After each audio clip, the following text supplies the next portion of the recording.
Hello, people. Are you there? Am I here? Can you hear me? Is this thing on?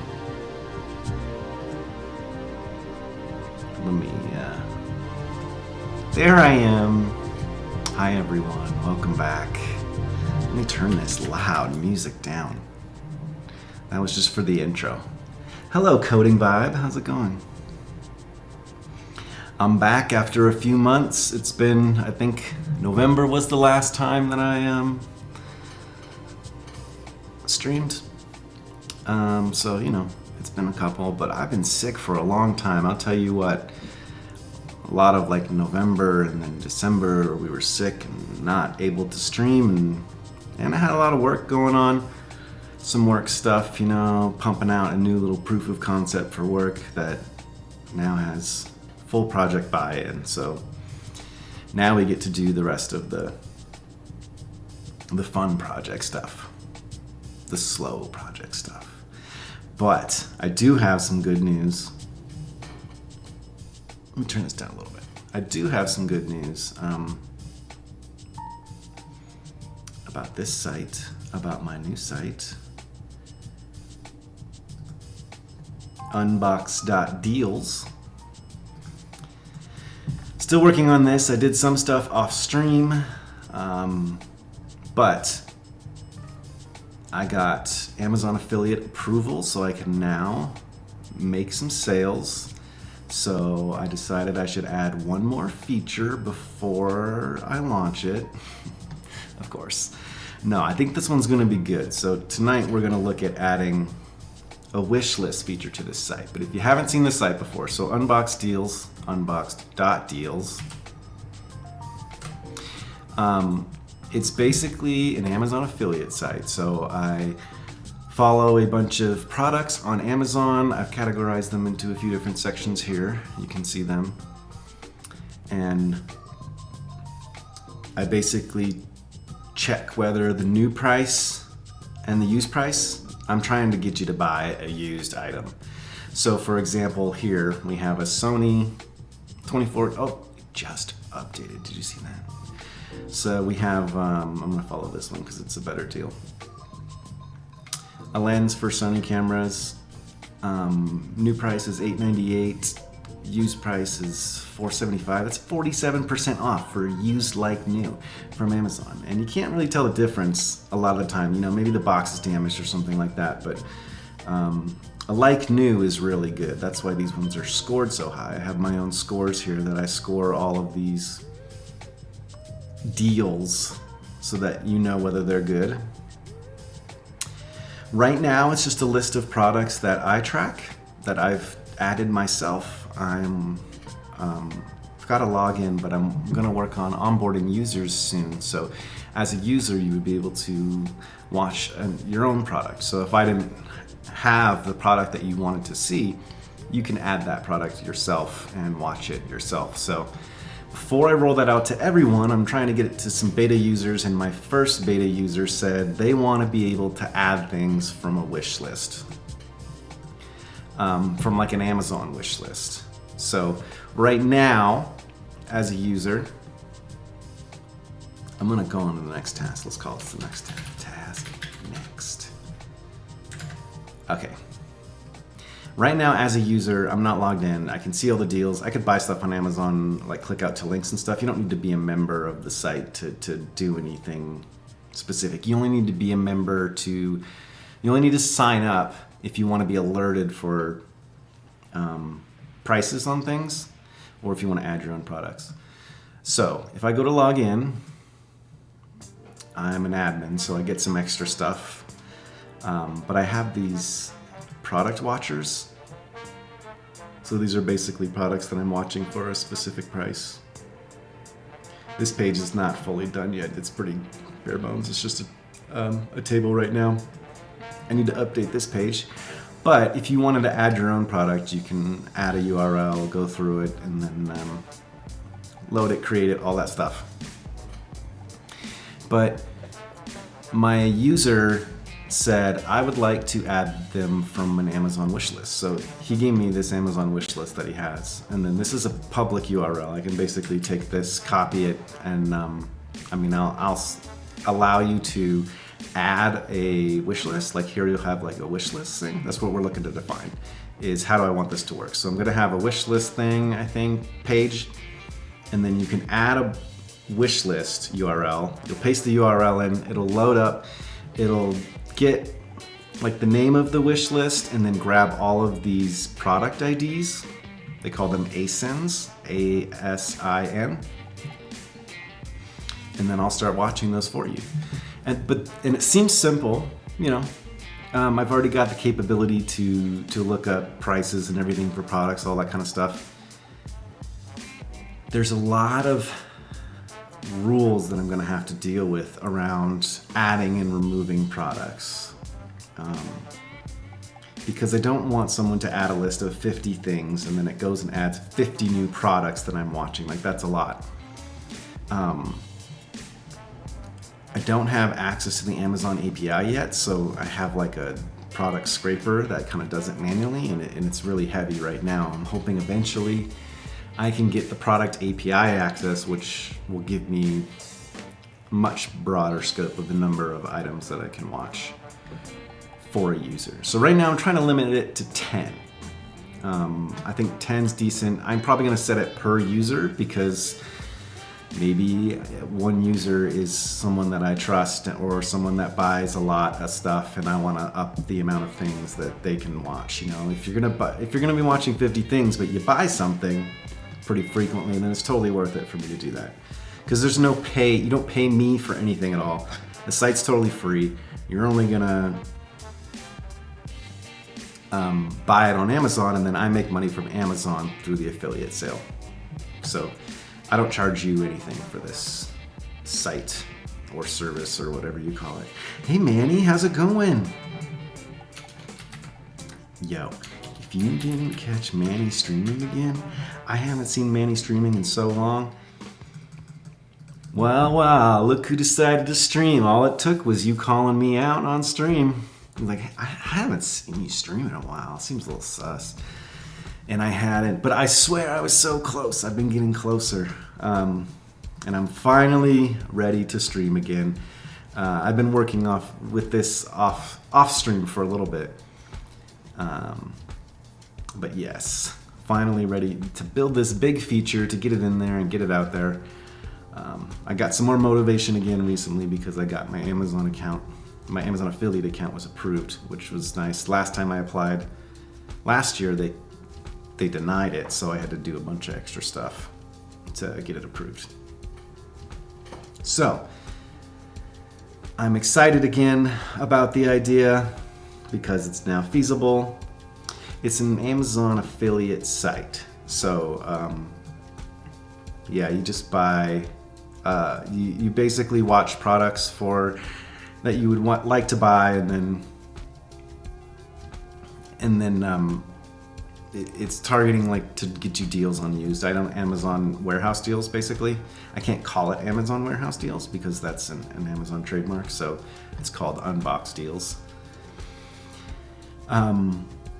Yeah, so the first time I applied, Manny, I did it for my personal site for Ched Dev and this site. I just like, oh yeah, I'll throw them both in there, whatever. And then on my personal site, I only had one product link linking out to a book. And they replied like, no, you need to have at least 10 articles of content on the site. And like, yeah, there was like these kind of minimum rules that I didn't even know existed. But so then I just kept on building this on my own. I've ditched the idea of trying to sell stuff on my personal site. For now, I really wanted it for this site anyway. So I added a bunch of articles on this site. You get their bogus. Not bogus. I mean, I wrote some information, but I doubt anyone will read them, but you're supposed to have like 10 articles. So I had to write some content articles. These are a cool little feature. It's just like a markdown page, and then I load up a bunch of products for you side by side so you can see what they're going for. Apparently a lot of the Apple AirPod Max are not available right now. This one is for 12% off. There's times where these pop up like a lot. They were going for like $330 for a while. It seems like they get a set of used ones or returned ones for some reason. Yeah, a lot of these aren't working right now. Yeah, there was a lot of effort I put into this site, you know, but I've been using it for myself. That's what I originally built. I built a POC last season, or season 1, that's a couple years ago, just for myself, and I used it, and I got some good deals. And then someone said, oh, you can actually make money off of this, you know, doing an Amazon affiliate. And originally I wasn't thinking about that because I thought there'd be no way it would be okay. But I was like, yeah, I'll try it. So I tried it and it worked. And now I got an affiliate program. So just got to start marketing it and doing shit to try to drive traffic, you know? But I'm gonna take my time with it. I'm not in a rush. It's only costing me $10 a month right now. A secondhand tech reviewer, yeah. So I buy a lot of used gear. Well, I buy and sell a lot of gear, like photography gear. I'm really into photography, so I've always bought a lot of gear on Amazon because they were generally the cheapest, and then they started doing Amazon warehouse deals, and I started buying those because you could save a lot of money on stuff. Like anything that's like new is literally almost like new. Like it has to come with the original box and all the contents and everything. It could be a dented box, it could be an open box. So I mean, you could save like $230 on this, 36% off for the like new version. So, which is usually pretty good. I've noticed that if you can get a good deal on here, that's about what it's going for in the used market. So if I wanted to resell it, then I can make most of my money back, because I sell most of the gear, you know, after I use it for a little bit. And usually you would take a cut on that. You might buy it for $800, sell it for $500 or $600, so you lose the $200, right? But if you can buy the used market prices for a like new item, then you're basically buying it used, verified from Amazon. Also, like I buy stuff on Craigslist. I'm old school with Craigslist. I don't like Facebook Marketplace or that other shit. People are picky on there. But if you buy and sell a lot of gear, you know, I think it's worth it for them. I've had a hard time finding people who are interested in buying used gear from Amazon though. So that'll be an interesting challenge to try to convince people to do that. Yeah, Facebook Marketplace is, I've heard some stories about that. Like people talk about how Craigslist is sketchy. Everyone's got the site that is sketchy to them. Like to me, Facebook Marketplace is sketchy. And then to a lot of people, Craigslist is sketchy, but I love Craigslist. I know that like I know how to watch out for sketchy things, you know?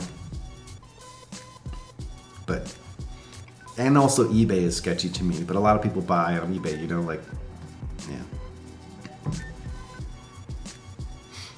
You sold your old MacBook on there once. First time went well, second time almost got scammed. Yeah. Yeah, it makes you feel, it's a pretty big shock when you almost get scammed on one of those sites too, because you think you're totally legit. Like I tried to buy concert tickets off of Craigslist, and this is one of somewhat recent, within the last, it was for the Weeknd tickets. I saw the Weeknd last summer. He came out here, and I tried to buy tickets on Craigslist, and it was crazy. I talked to them, and they give me some number or whatever, and I'm like, I'm not gonna give you. Listen to this when I ban people. Listen, shut up for a second. I love that.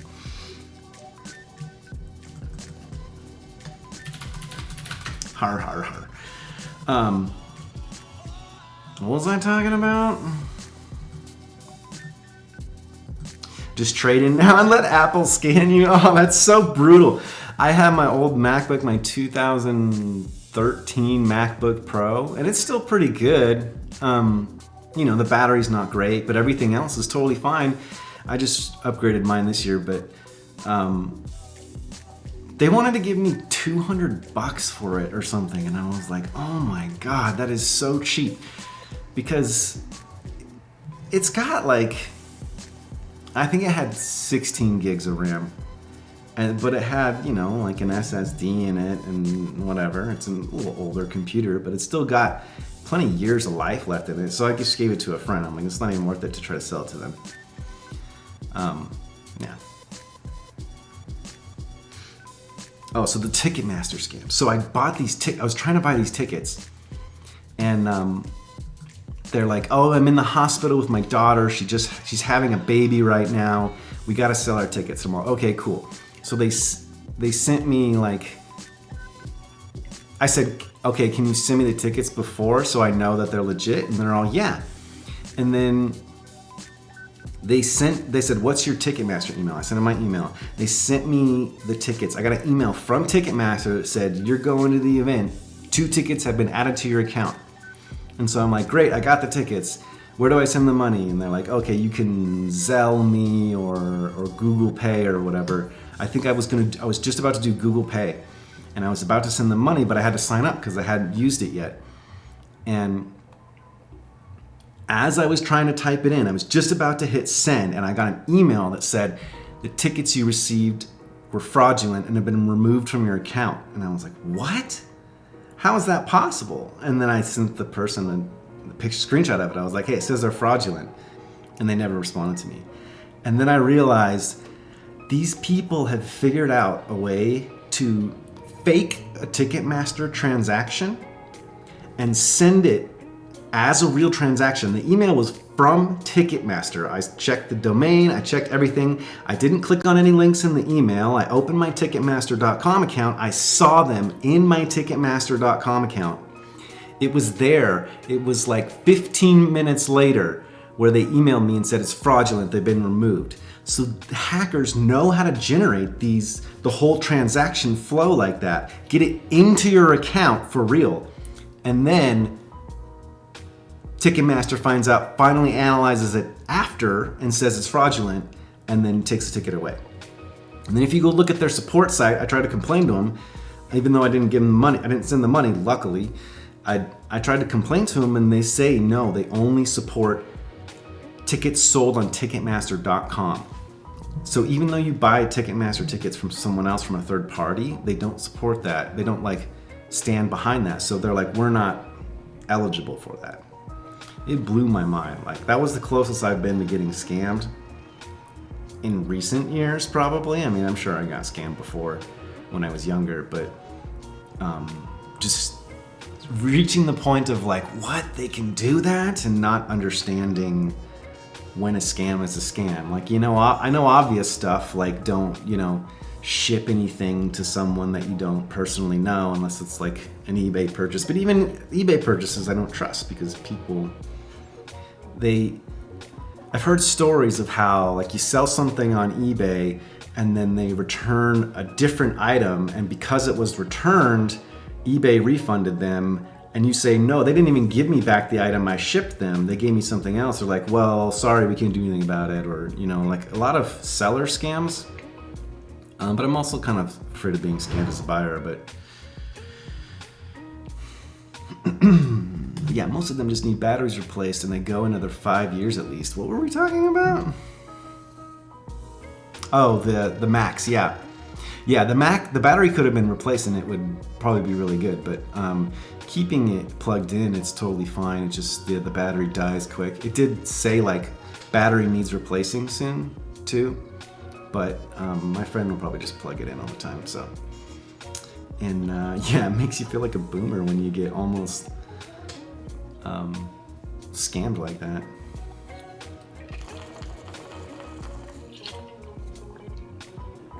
But you scammed FedEx instead, huh? That's good for you. Good for you, Manny.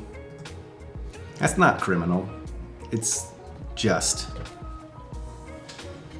No, I agree. I'm okay with it. I don't mind. Yeah. FedEx is so expensive. And their shipping's wild. Like they'll ship something from, 2 states over, and they'll ship it to the East Coast and then to the West Coast because of the way they route their stuff. Yeah, a lot of the mail ones have been crap for a while. They're gonna be expensive. They're gonna keep going up and up. So, that's my rant about buying used items and reselling and buying in used markets and all that goodness. That's part of the reason why I built this site, because I found this to be a very trustable source. Amazon's a trustable source. If you get the product and you don't like it, you can return it. I bought something. I bought a drone from them, and one of the legs had a crack in it.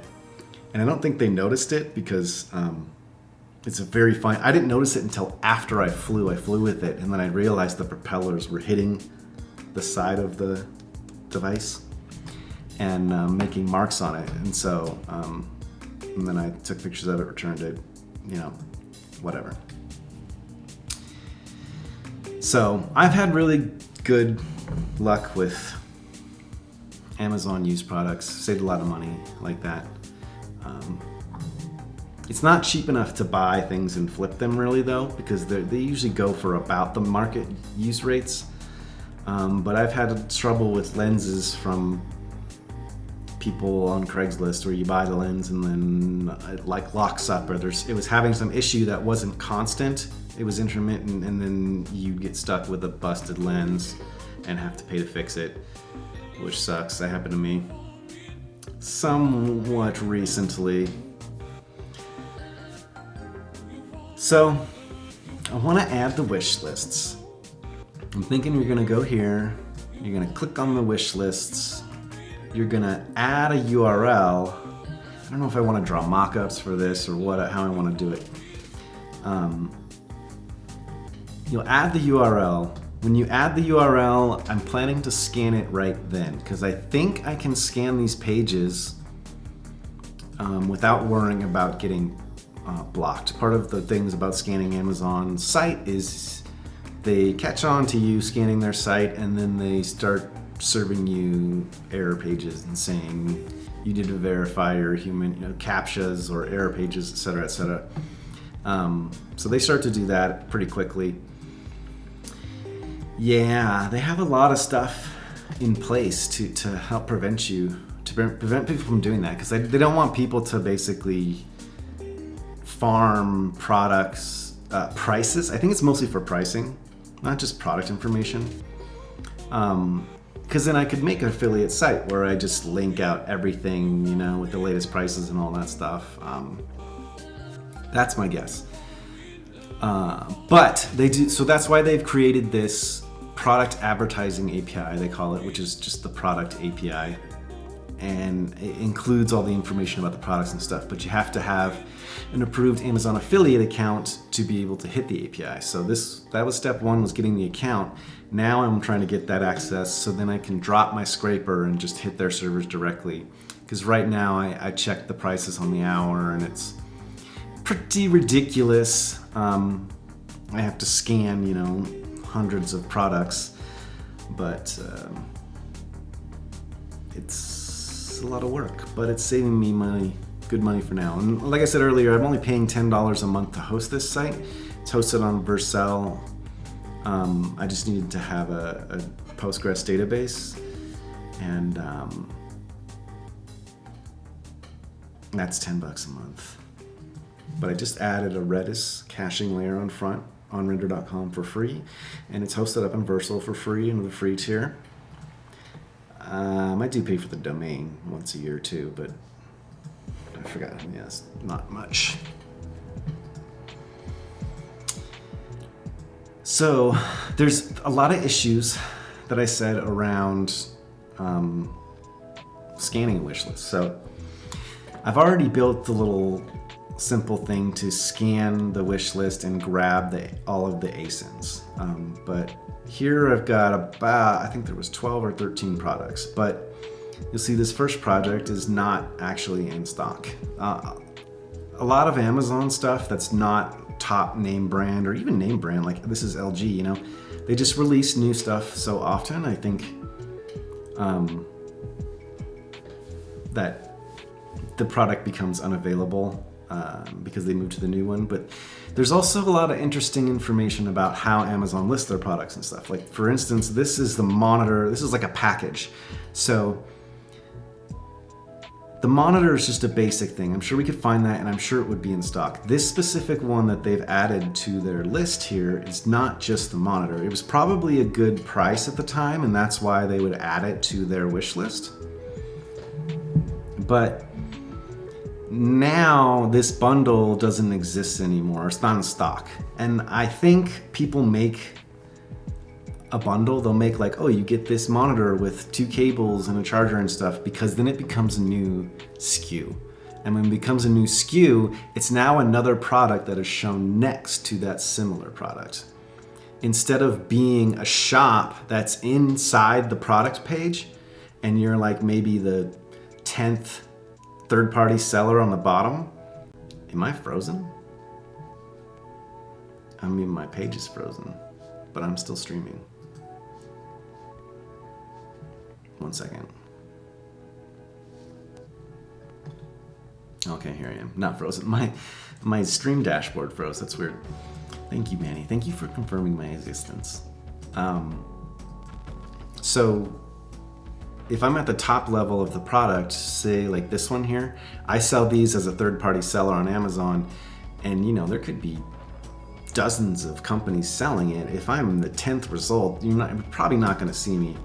So if I make a new product with a bundle, it gets a new SKU, I can get on a sibling level, basically, of searching, which gives me a much better chance to sell to you. And then Amazon won't offer these at all. So I can make it like the same price as, you know, the main monitor, and then just throw these things in for free and try to take some kind of cut to try to outsell Amazon. But my point of this is a lot of products are not going to be in stock. They probably will never come back. So these first 2 products, I'm not even, you know, I'm not going to watch them because they're not in stock.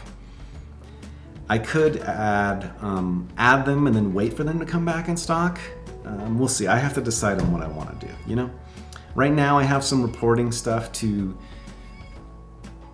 let me see when a product has not had any offers for a long time. I need to build in some alerting for that to make sure that I can like keep my product list up to date. Those are more scaling issues down the line though. Not fully there yet, so I haven't built that out yet. So this will be a good product. It's an Amazon product, so it's going to be sold from Amazon, I know for sure. This one, it's discontinued, but people will still be selling it for a little while, and you can see it goes $299 new, and then used is from $174. So I'm only looking at Amazon use prices. I'm not looking at third party because I can't verify that they're a good seller or not. I originally wrote it to analyze all, but I've since changed it. So we'll see if I'll change that later, because I could still get a kickback if you buy from another third party, I believe. It doesn't have to be Amazon, but I still think Amazon has just as good or better prices anyway. This thing will probably never show up again. This could show up. This could show up. And some of these might actually have some deals on them. Here's that keyboard again, or another variation of it. And it says see all buying options here. That means it's not available from Amazon right now. So you can see there's one. It's probably from some other company. And like this might never even come into stock either. So there's a lot of extra edge cases I'm gonna have to handle. But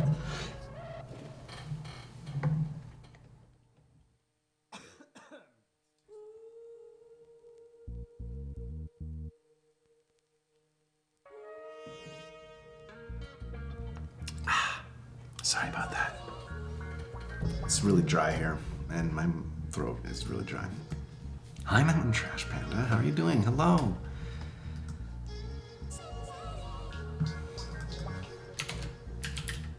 another one, and another one, and another one, and another one. So he's got some interesting use cases in his list here. I'm going to use that as a demo.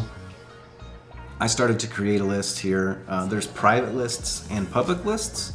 So, still dry, hold on.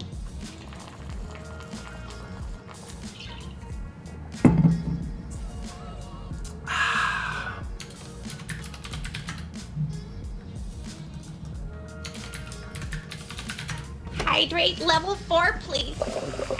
There we go.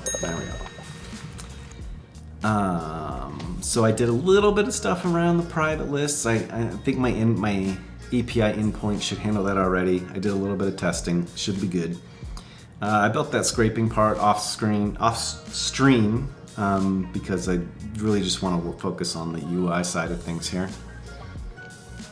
I have a wish list that I made that I was using as testing. I added a book, but you can also add ideas, which is interesting. So an idea is just like anything. I can put Apple Car, add to list.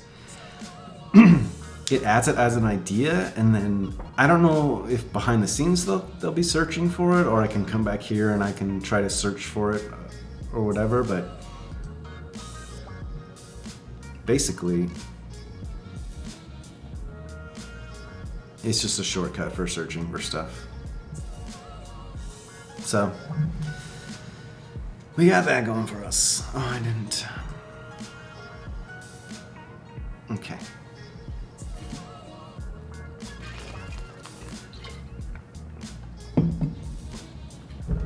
Lurk, it's with an L or a U. There we go. Lick.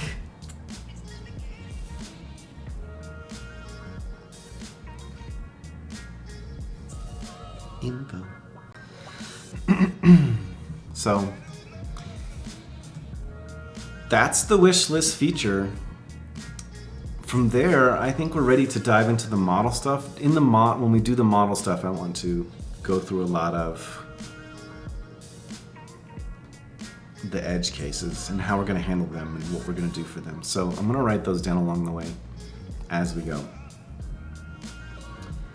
I'm going to have to refill my water and do a hydrate break, but then I can come back and we can switch to the next section. So let's take a little break. I will BRB. Go feed your cats.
Remember when I used this song last time?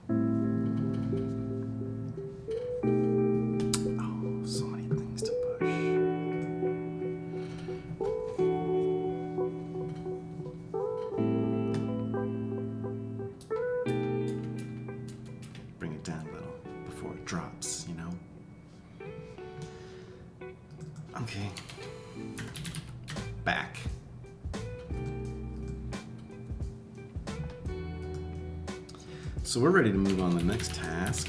Next.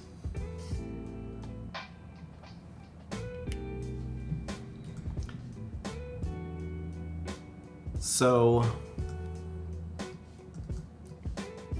let's think about our model here. We're gonna add our model into our prisma here.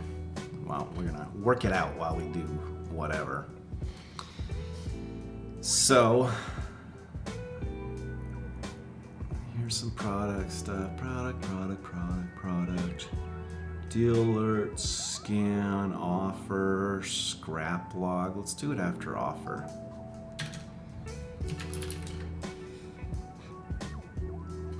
The model will be Wishlists. Wishlist. Should I call it Amazon Wishlist? Should I call it, we'll copy this ID. I did have some notes. Let me see. Oh, hey, BFL. How's it going? Welcome. Welcome. I am fellow Mountain Standard Timer. I am. I'm in Denver. Are you nearby?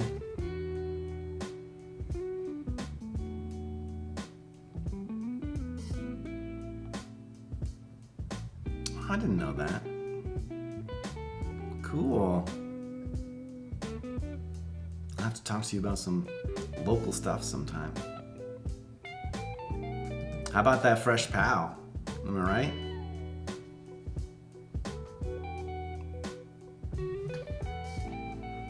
Okay, what did I come in here? Yeah, I would love that.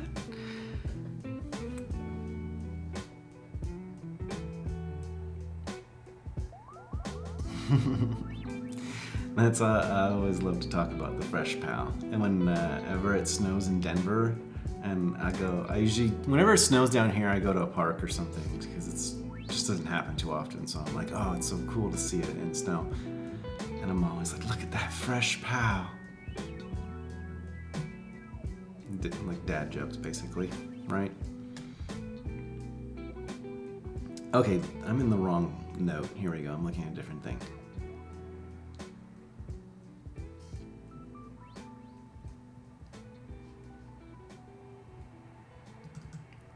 I think I can show this. And I think I will show it. So here's my notes that I wrote about it.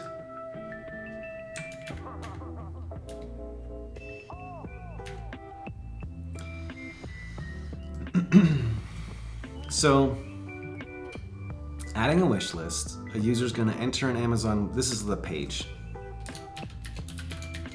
The user's going to enter an Amazon wishlist URL, and then I just ask myself some questions. Is the list public? I've already taken care of this in my response. Are all items in the list? I do know Coding Garden is in Denver too, yes. I know Coding Garden, I used to work with him, so I see him every once in a while. And yeah, I can get him out to go skate once in a while when it's nice weather, if he's not hurt too. We're both getting old, you know, it's painful. Are all the items in the list a specific product? This is me like filtering down the whatevers. Can they have multiple items in a wish list? Or multiple wish lists? The answer is yes. But I'm not worried about that right now. Scanning a wish list, this is a lot of the stuff that I took away from when I built the scanning part. So for example, is there an item limit? Yes, 10 or whatever, but that's gonna be on per user. Okay, so there's one thing we need to add. On my user, I want to say, oh, I have user preferences. I don't remember that. I want to say how many items are they allowed to have? What do I want to call that?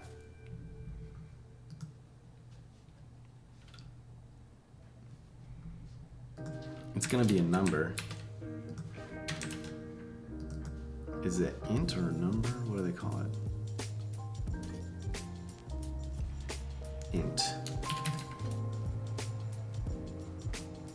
And the default is going to be 10.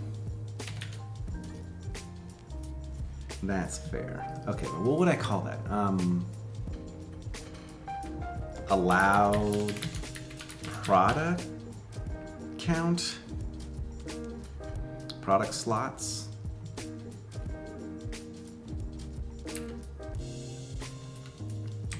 Product limit? Watch limit? Watch limit. I like that.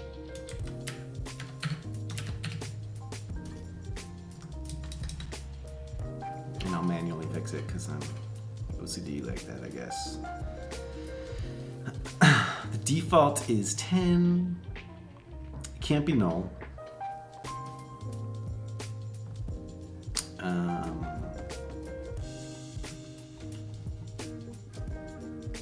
Watch limit? I always spend so much time on my naming.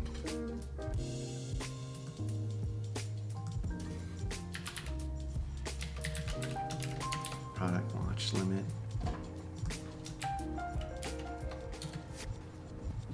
That's fine. I like that a little better. It's a little more about the products.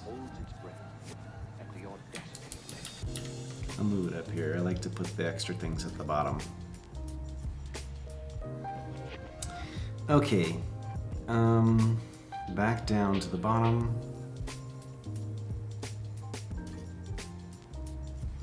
So a wish list will have an ID, of course. It's gonna have a URL.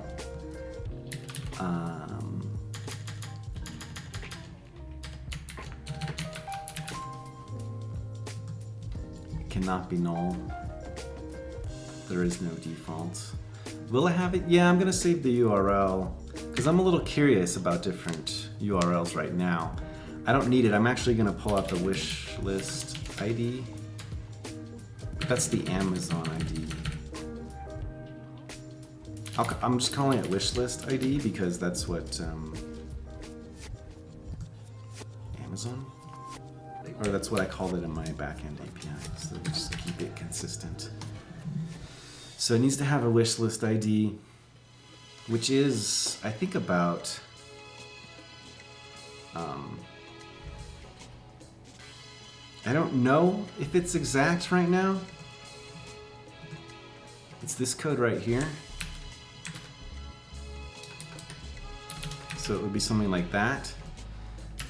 I think it's 13. 1, 2, 3, 4, 5, 6, 7, 8, 9, 10, 11, 12, 13. Yeah. A through whatever. Like, I've got a little verification thing that I have on my back end right now.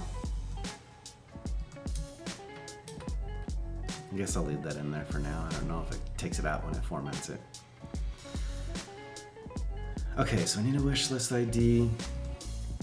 They're gonna have products or ASINs. It's gonna be an array of ASINs. What do I call it? Products.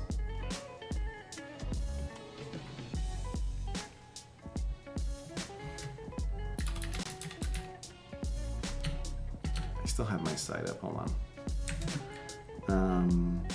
Insomnia.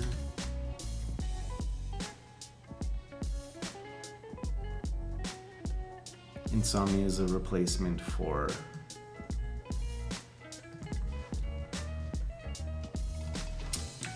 what is that other one? Postman. Same idea. I think it's open source.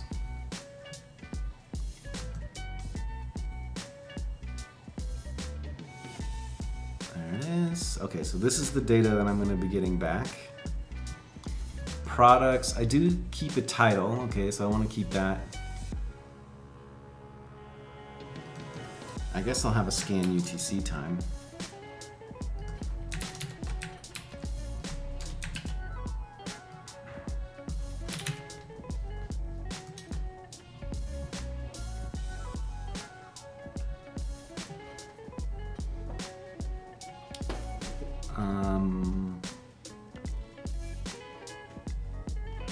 I'll probably have a couple. I'll have like, well, I'll have the created time. Created at, updated at. Where are those?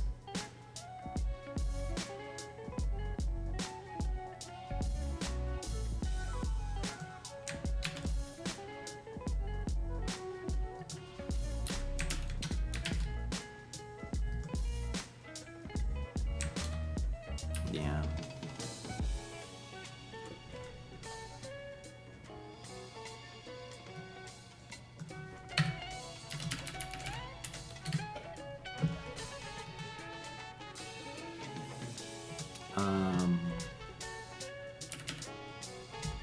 First, would I need a first scan versus like a latest scan time? Or would I just need to track? I mean, the first one would obviously be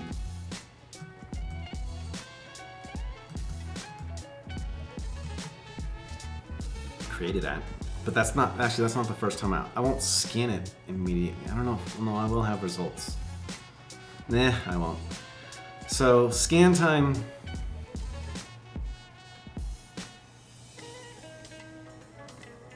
I don't know if I need a first scan time or not.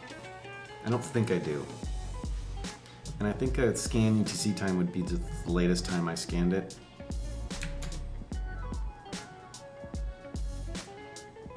I've got the wishlist ID, there's a title.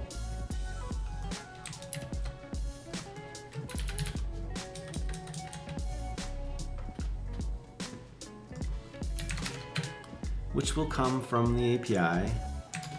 I'll just use theirs so they can recognize it because they give it a name. I want to keep that same name. I don't want them to change it on here. It's only going to be read-only from here. The only thing that they could do is maybe they could trigger a refresh, but I haven't decided yet how often I'm going to scan their wish lists as well. It could be every hour, like the products, but I need to keep track of, when items are added or removed. Maybe I don't need to keep those. I would like to keep each wish list scan. So maybe I'll need a model for that, huh? Let's see how much it blows up. I'm winging it. And then we'll just see kind of where it goes from there, Wish list scan. Each one's gonna have an ID. It's also gonna have, how do I do, yes, one of these.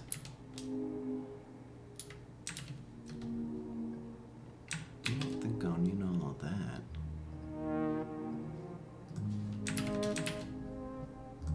And it's not gonna be called scrap log, it's gonna be called a wish list.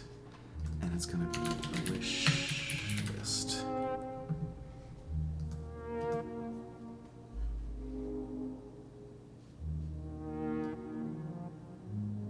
Do I need to have that? Yes, the fields. Okay. So, ID, references ID.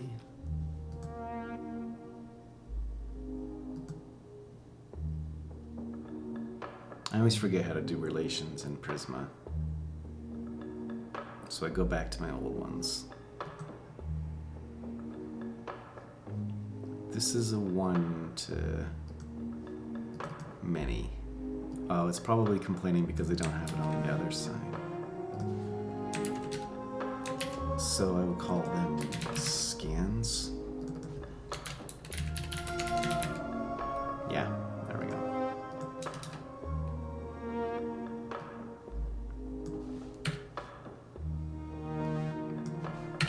I don't need to do that, I'm just doing it, okay?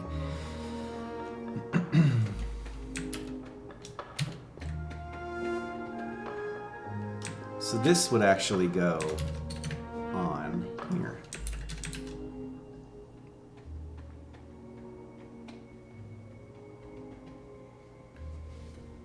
So you can have multiple wish lists.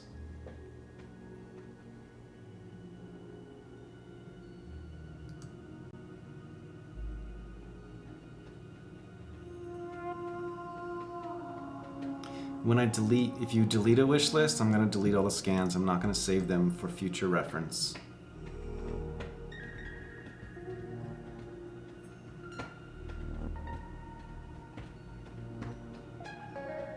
Right, that's fine. Anything else on here? Not here. On here? No. Not here. Here.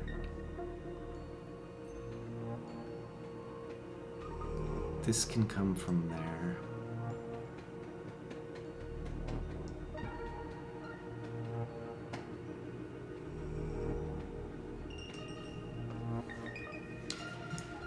So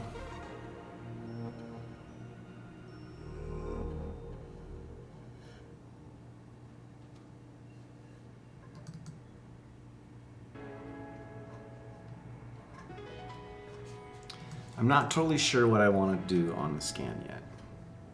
Let's try to see if we can fill out any more of the other. But this is all related to the scanning, huh?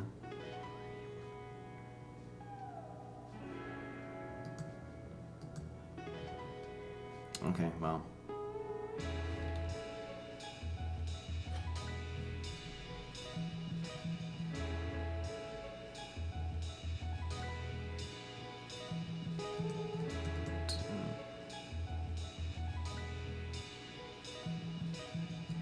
So what if...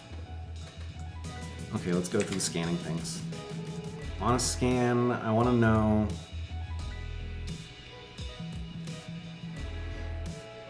It will tell me the price of the product, the current price, but that's like the full price. It's not the used price comparison. So what I'm thinking I'll do is on each wish list scan, I'll look at all the products, and I'm thinking about just listing the product ASINs, saving the product ASINs for each scan. I don't think I would need to do the title each time, or the image URL, or any of this other information. The price, I don't actually need to keep that. It was easily available, so I included it. The date added, I could track that once. I'm not sure if I wanted to show that, track that, save that with the product and then show it to the user or something.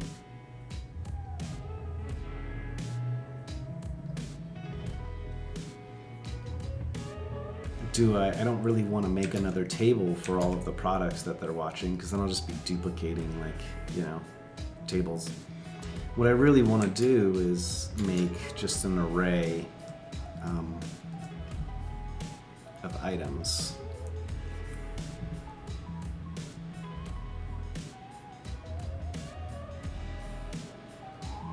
Maybe a JSON field? Ambulance going by. That's IRL, not on the song. Let me see. Let me look at any of these other ones that I do. I don't think I've done any array values.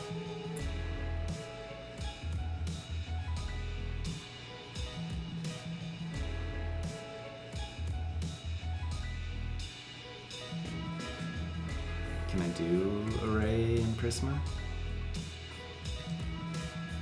I don't need to search it, right? Or just like a JSON.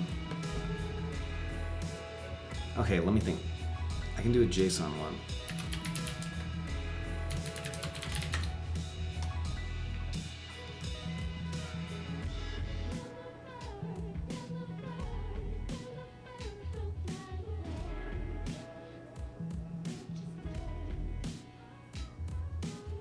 So it's only supported if the underlying database, which is Postgres, so that's fine.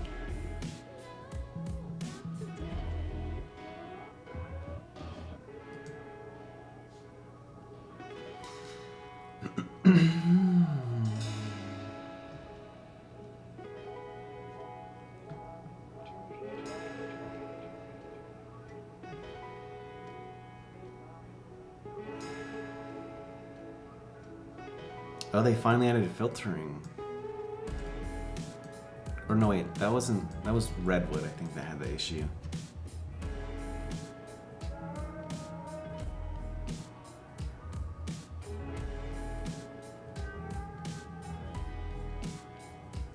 Because I want... Where's my code? Down below. Okay.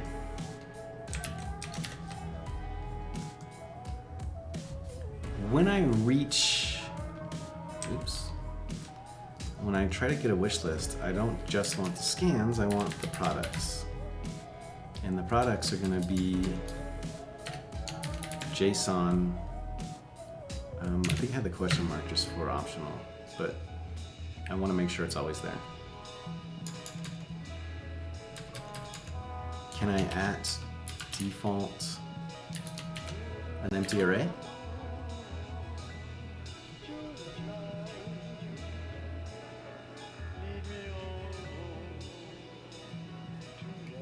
Cannot be a list. We'll see.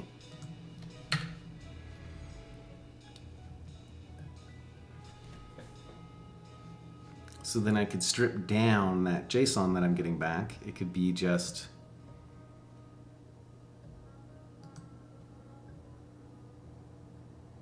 the first time I get it back, I'll store the ASIN and the date added.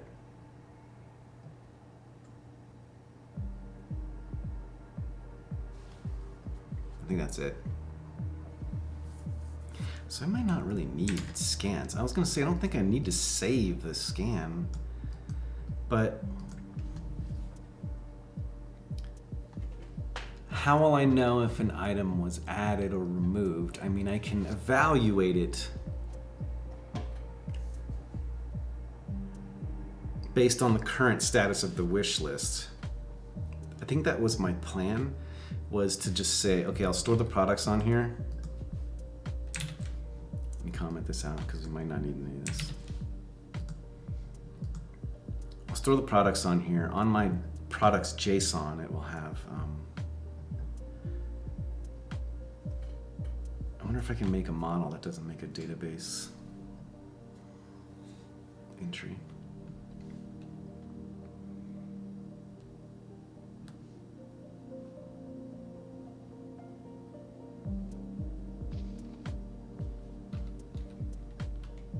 Let me add a note here.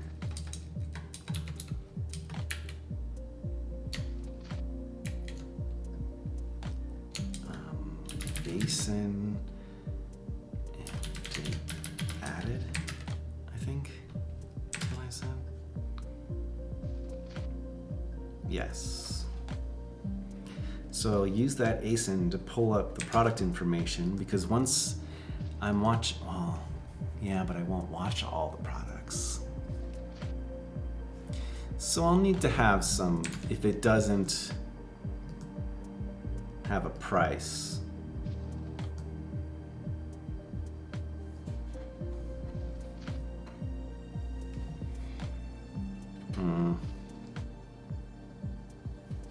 So I'm thinking,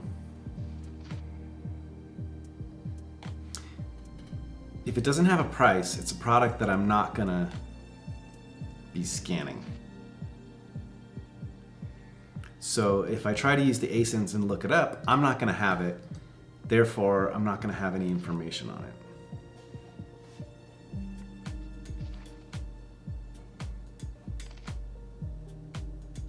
But I still wanna show it in their list. So I still wanna say, oh, these are all the products you're watching. This is the title, and this is the image, and it's not available right now or whatever. You know what, to make it simple, I'll probably just keep all this initially, and then since it's JSON, I can drop any of the data anytime I want, and go forward with that. That sounds ideal to me.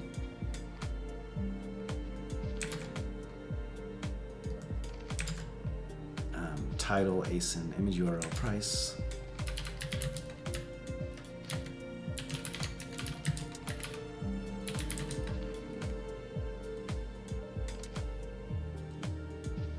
And that price is actually the new price. So I'll call it new price. I'll convert it.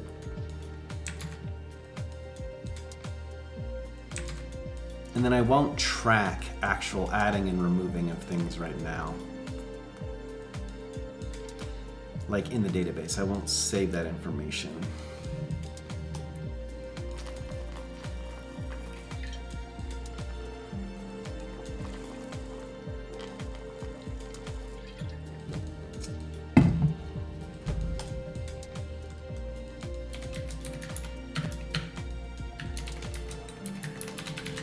Hydrate level 4, please.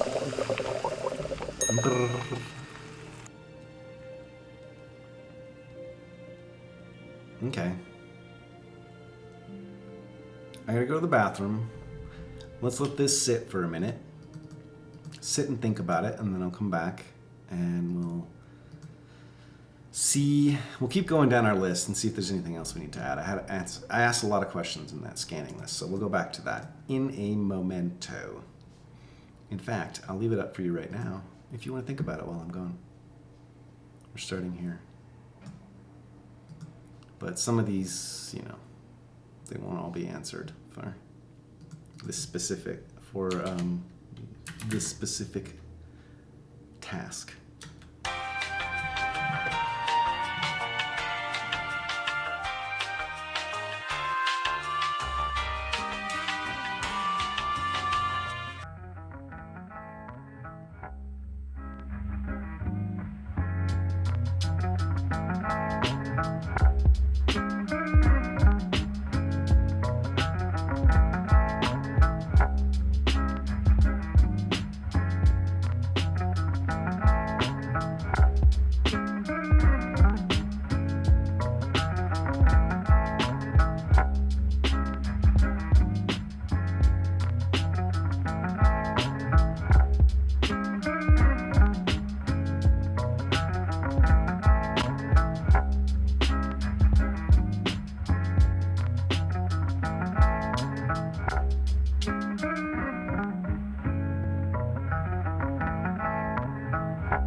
You know what I realized?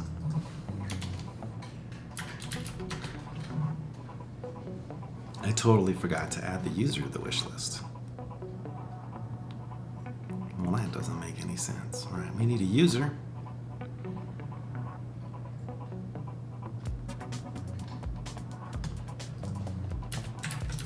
Let's copy our user and user ID.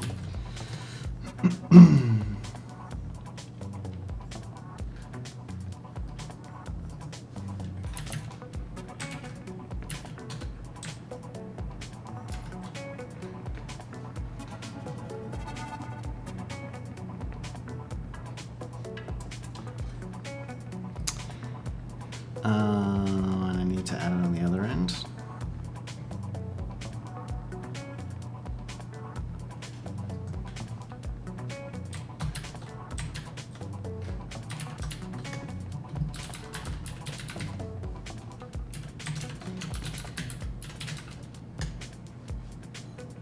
Is that what I call it? Watch list? Wish list.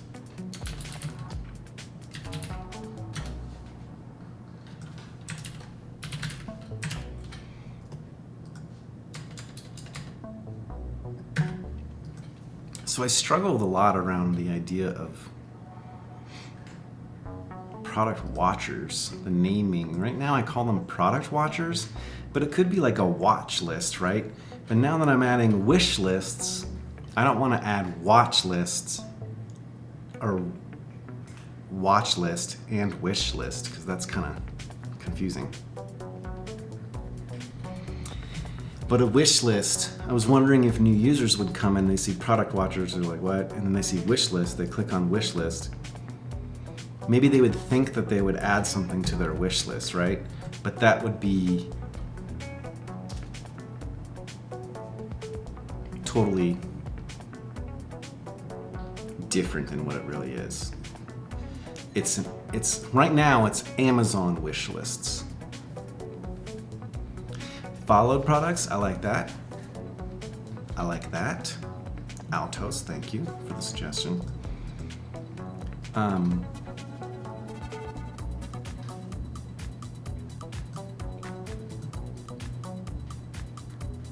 then wish lists, but how about wish lists? I don't want to call it Amazon wish list because it could theoretically open up to other wish lists, but maybe I should start with Amazon wish lists.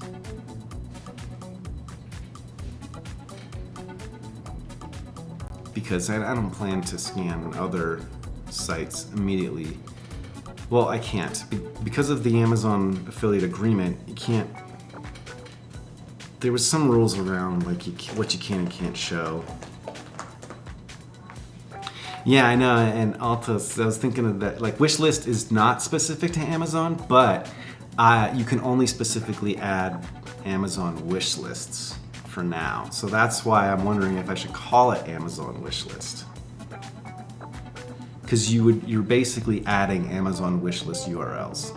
You can't add a wishlist from some other site.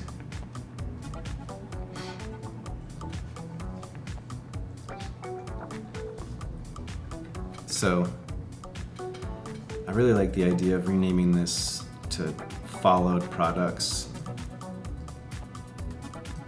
or watched products. I think that's what I had originally. Yes, that's exactly what it's doing, Altos. So it'll take your Amazon wish list, scan all the products on there, and then start watching them for you. And when you add or remove products, it should react to that and start watching those products automatically. So it goes hand in hand with the product watchers, you know, they're like, but right now you can also add product watchers through my site. I got a feedback request that a friend would like to follow a whole wish list of things. And I was like, okay, so maybe I'll just import wish lists and then you can automatically manage adding and removing through Amazon and I will react to it for you. But you can also add your own items here. I'm debating ditching this and just forcing you to use an Amazon wish list. But if you only really want to watch one product, this is fine. Because maybe you don't know how to use Amazon wish lists or don't like them. But so This is importing Amazon wish list into your follow products. Yeah.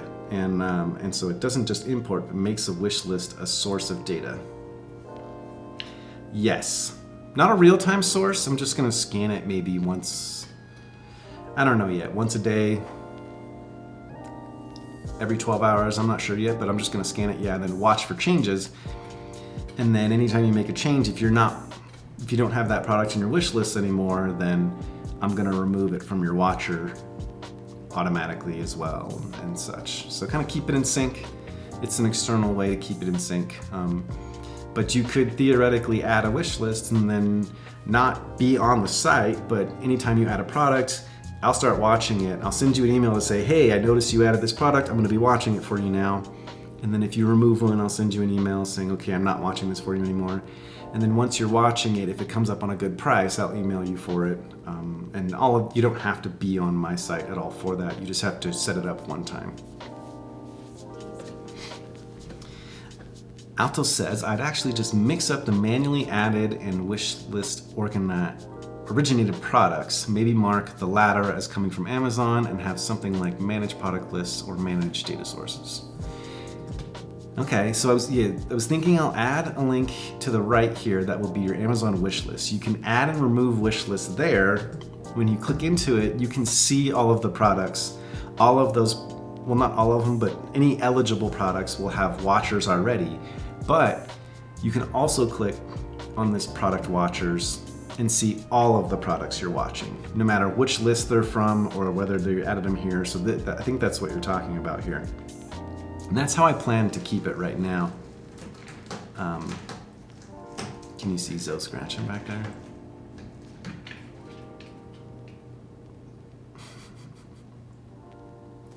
Nice.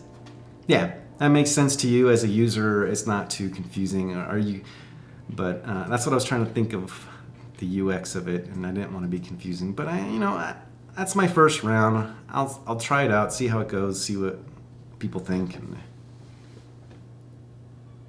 I know this design. This is my design. It's it's basically just I kind of design like a wireframe, I would say. I mean, it's really just like a simple, bootstrappy kind of look, but I wrote it in Tailwind, and then just like your general card, whatever. Someday I might do get a real designer to revamp it, but that'll be a little bit down the line. It is old school and simple. It's supposed to be simple. I didn't want to clutter it with too much just yet. I don't like clutter. Okay, so we got the user on there now. The user has wish lists.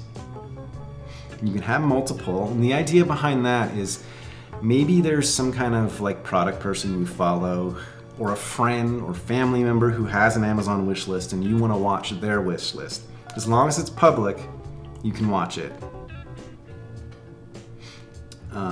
It's really easy for you to share it. I'll have to put together like a little information thing on how to share your wish list with me, but for now I'm just working on the functionality. Okay, any other questions in here? How do we notify for invalid products? So I want to disable renewed products and products lower than $30, I think is going to be my limit, my low limit, to try to get you to buy more expensive things. Also because it's not really worth it for me to watch it if it's like lower than $30. I'm not going to make hardly any money on it. And you're not going to get big savings on something, so it's really just a reason to cut it out. But basically, anything related to the wish list, I plan to do emails, to just email you and say, hey, keep you informed that way of how things happen. I don't know if there's a benefit to me keeping a log in my, like having an activity log. I don't think so. But if users start to say they don't understand whatever, I don't know, maybe I can have it later. All right, let's not go on that one. So how do I reconcile added and remove products? Code-wise, I'm not gonna worry about that yet. I'm basically just going to have some kind of comparison thing. You give it 2 wish lists and it'll pop out, okay, these are the things that were added, these are the things that were removed, these are the things that are... I think that would be it. Because the updates would be tracked based on my scans, not necessarily on a wish list scan, but on product scans. So I'll use emails to alert you for those. What do we do when they delete a wish list? So I would delete the whole entry. There's no scans anymore. Let's ditch the scans idea. And that's it. I mean, you can recreate it if you want to. I will delete all of your product watchers along with that one if you have any product watchers for those specific products. Will they be alerted per product or a global wish list rule? So when you create a watcher, you have a few options right now. So for example, if I was on the site and I found a specific product that I wanted to watch, like this lens, even though it's up in the high ones right now, I can add a product watcher right now. So if I click on watch a product, it'll show me the current prices and savings and all that stuff. That reminds me I need to update this to that new styling that I've had. But you can target by price or percent off or deal score. And because of the wish list,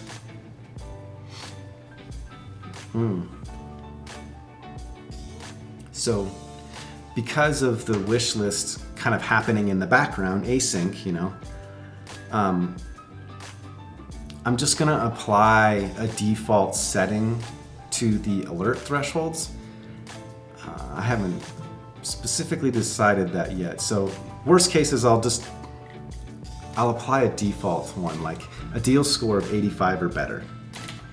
And that should get you a decent amount of, you know, if a product comes up and it's on sale, that's a pretty good deal, I would say, that to entice you enough. I don't want to email you too much, so I don't want to set this really low. I could have an option of when you add a wish list, you say, this is my default threshold.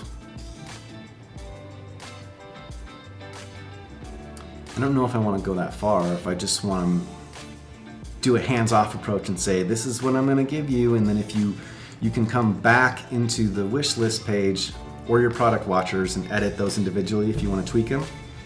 And I'll say that in the email when I send you an email for a new product. I'll say, we're watching for this deal at this threshold. If you want to change it, follow this link here to change it. You can come back to my site and change it.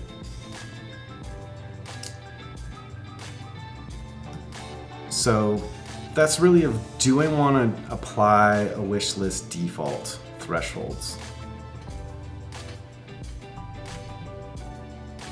I don't think I want to out of the gate. I think I'm going to do it without it, and then I might add that as a feature later. Just because I don't want to add too many features at once. Because I also don't know, how would I add that? Would I add it as another JSON? The thresholds are related to product watchers. They're kind of hard-coded in there right now. So if I end up changing this, you know, I'd have to change it in 2 places.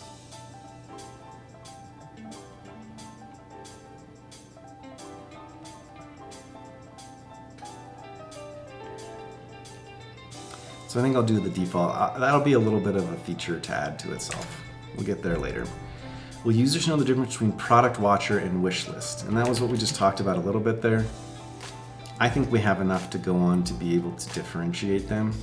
In the UI, I'll probably call them Amazon wish lists, but I'll keep the code agnostic, or decently agnostic for now.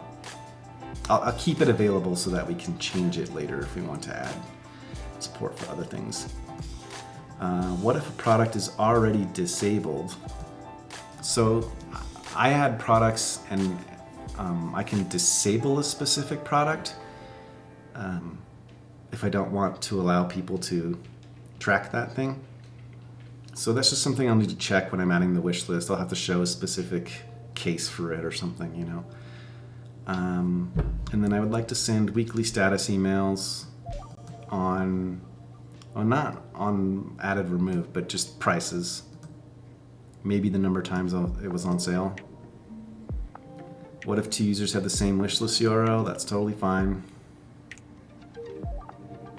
When I go to scan, I'm going to make a request to all of the active wish lists and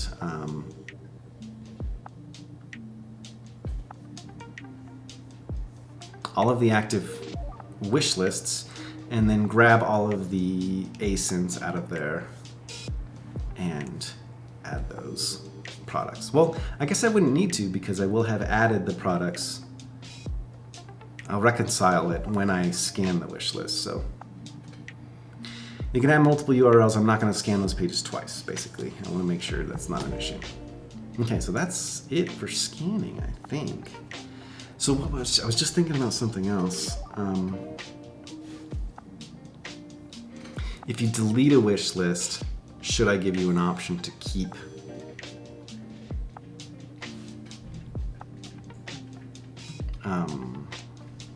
your product watchers around? I might be able to. I don't know if I want to give you that option or not.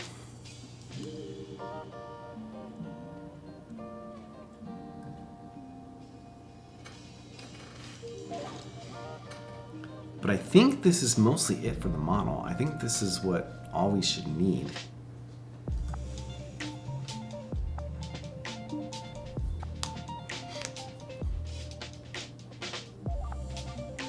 So let me show you how I would make the model. Well, we have it here, of course. Yarn RW prisma format.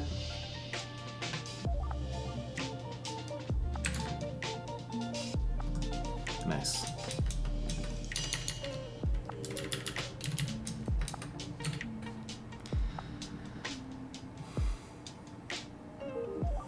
So we only added the wish list table.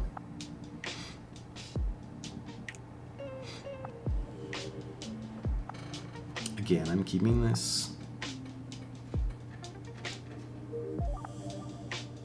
Amazon specific for now. Maybe I should call this Amazon wish list.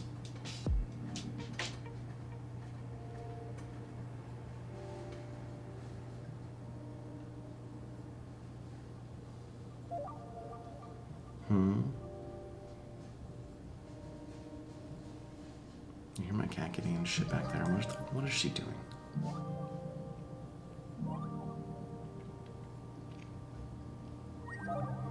We added the product watch limit.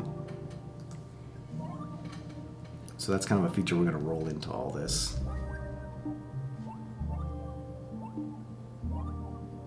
Let me call them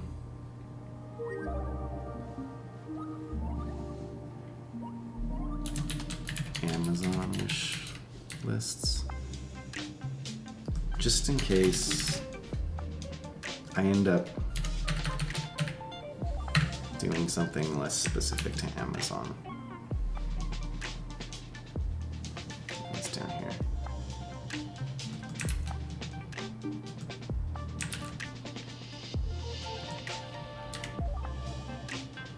Okay, so yarn prisma migrate dev, and I do create only the first time because I like to make sure it's generating the right kind of changes. I've had some issues before where it did some SQL I was not expecting and I ran into a huge problem and I had to roll it back manually and do all these screwed up things. So I always do this first. I find it to be a lot quicker too. A new name. Add Amazon wish lists. Fine. I'll put an underscore between it, whatever. And let's see what it wrote.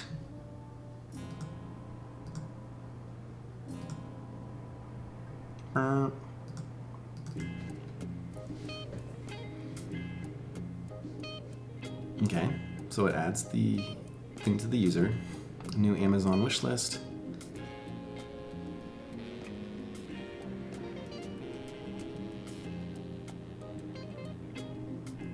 JSON B not null.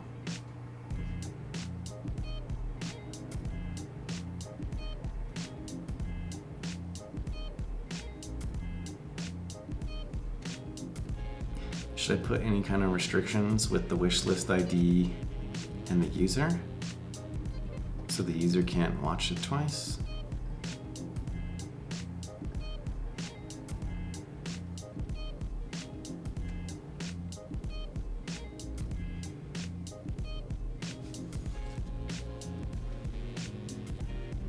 I mean, I could just add the verification for that, you know, but that's probably fine enough. Okay.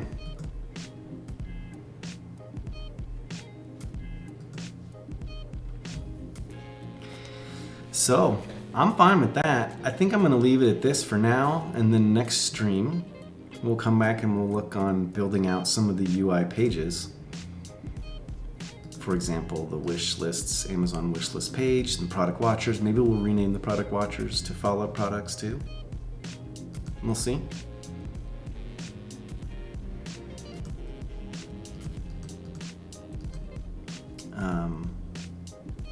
But yes, tune in next time and find out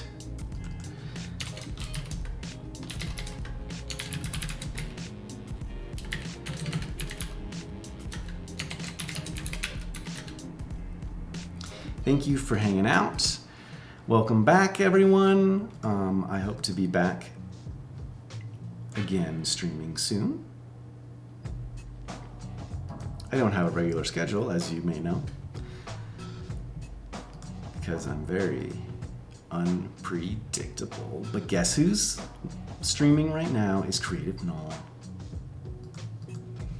And we get to raid him. How exciting is that? How do I raid someone? I'm just kidding about that, of course. All right, we're gonna raid, ooh, it's intended for mature audiences? Ooh, who knew that? All right.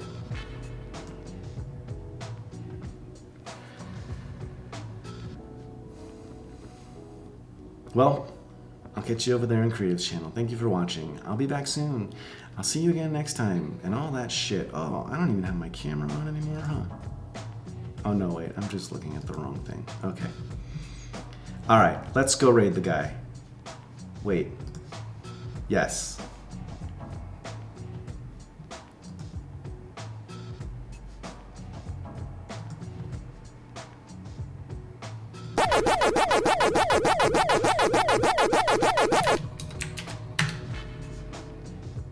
Go in and try it out, see what works, what doesn't work.